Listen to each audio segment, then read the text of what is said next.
Okay, so this is going to be, I believe, I don't know what question it is, but it was the one that said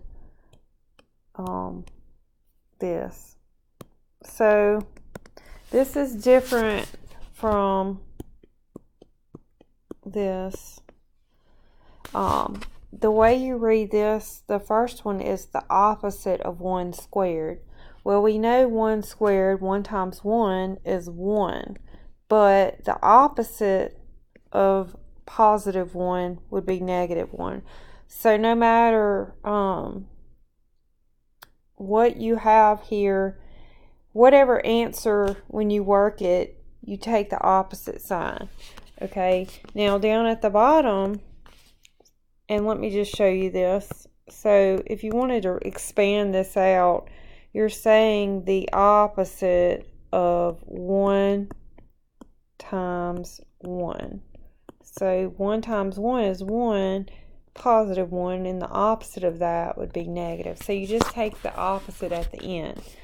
It's important to read it that way for later when you get into more complicated problems. Down at the bottom, you're saying you're actually squaring negative 1. So you're saying negative 1 times negative 1. And so that would be positive 1. So up top, you're writing out 1 and you're multiplying, and then you're taking the opposite.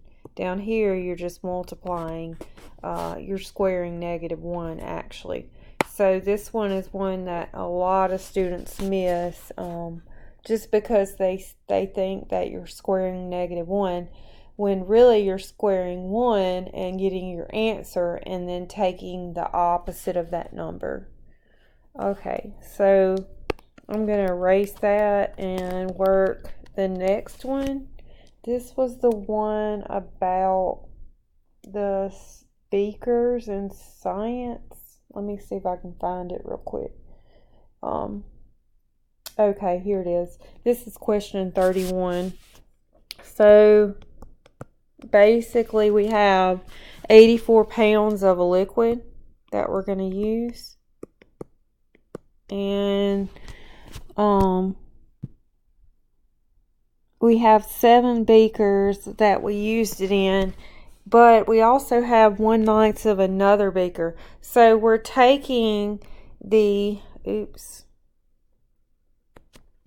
trying to lean my hand on this, and I think I'm messing it up. Okay, so we're taking the 84 pounds and we're dividing it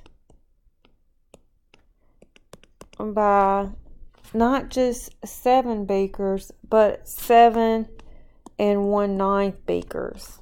So don't let the 8th beaker confuse you, because you're not really filling it up. You're only filling 1/9 of it.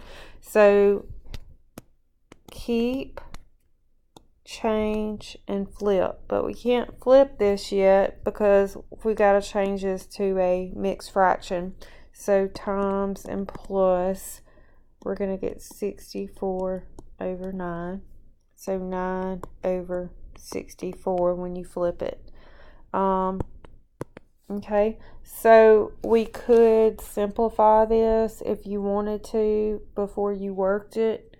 But I don't know if they're using calculators or not. So I'll do it using a calculator first. And then 84 times 9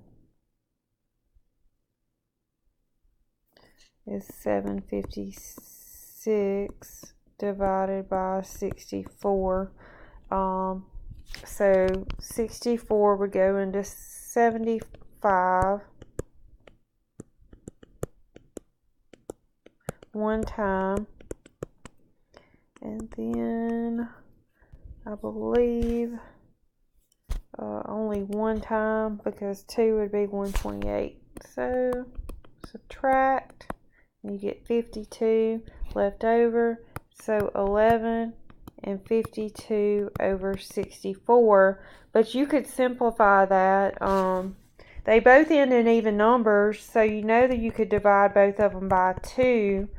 So you could do that on the side and you would get 26 over 32, but they still both ended even numbers. So you could divide them by 2 again. And you would get 13 over 16, and I think it was pounds, and you can't divide that again. 13 is prime. So if you don't simplify at the top, it takes a little more work to simplify at the end. What I like to try to do, and I tell Lake this all the time to make it easier on him, we know that both of these numbers would divide it by 2. We could divide them by 2. So that would be 32, and that would be 42. We could divide them by 2 again. That would be 16, and that would be 21. And nothing will go into 21 that will divide into 16, so we're done. So you end up getting 189 over 16. That's a little bit easier to work with.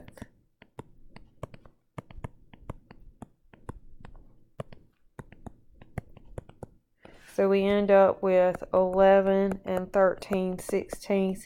I just think it's easier for students to cross simplify. I don't know what the right term would that be for that to be called. But for Lake, if he does it early on before he actually multiplies, he ends up getting it right and getting it simplified easier than waiting to the end.